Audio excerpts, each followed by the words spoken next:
కేసులు నిర్బంధించడాన్ని, అరెస్ట్ చేయడాన్ని బలహీన వర్గాల ప్రజలందరూ కూడా ముక్త కంఠంతో చంద్రబాబు నాయుడు చేసిన పనిని ఖండిస్తున్నాం. ఒకటి కాదు, రెండు కాదు.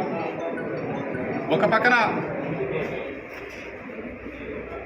అప్పలరాజు, ఒక పక్కన కారుమూరి సునీల్, ఒక పక్కన కారుమూరి నాగేశ్వరరావు నిన్నటి వరకు నాపై వేధింపులు,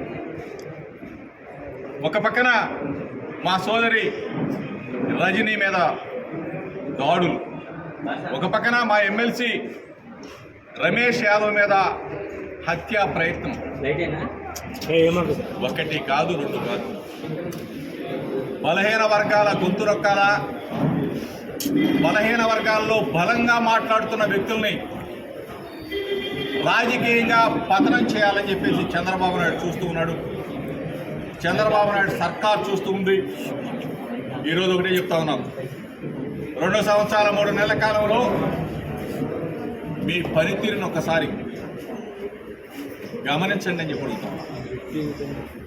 మాటలతో, అడ్డగోలు వాగ్దానాలతో, తప్పుడు మేనిఫెస్టోతో గద్దెనెక్కిన చంద్రబాబు నాయుడు సర్కార్ పరిపాలన చేత కాక పనికి మాలిన చేష్టలు చేస్తూ బలహీన వర్గాలమైన మా మీద దాడులు చేయాలని, మమ్మల్ని ఇబ్బంది పెట్టాలని, మా ఇళ్ల మీద దాడులు చేయాలని, మమ్మల్ని కూలగొట్టాలని చెప్పేసి చూస్తే తప్పదు. చంద్రబాబు నాయుడు అతి దగ్గరలోనే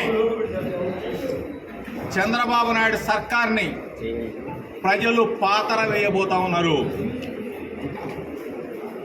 కారుమూరి నాగేశ్వరం, కారుమూరి సునీల్, కారుమూరి కుటుంబ సభ్యుల మీద అక్రమ కేసులు బనాయించావు.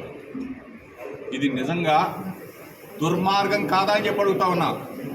కారుమూరి నాగేశ్వరరావు కుటుంబానికి వైఎస్ఆర్ కాంగ్రెస్ పార్టీ మా లీడర్ జగన్ అన్న అండగా ఉన్నాడు, తోడుగా ఉన్నాడు. యావత్ వైఎస్ఆర్ కాంగ్రెస్ పార్టీ కుటుంబం మొత్తం కూడా కారుమూరి నాగేశ్వరరావు అన్న వెంట నడుస్తాం. చంద్రబాబు నాయుడు మెడలు ఉంచుతాం. అక్రమ కేసులన్నీ కూడా, ఇవన్నీ కూడా తప్పులని చెప్పేసి కోర్టుల్లో ఎత్తి చూపుతాం. తప్పనిసరిగా కడిగిన ముత్యములాగా మేమందరం కూడా బయటకు వస్తాం. ఈరోజు అధికారం ఉంది కదా.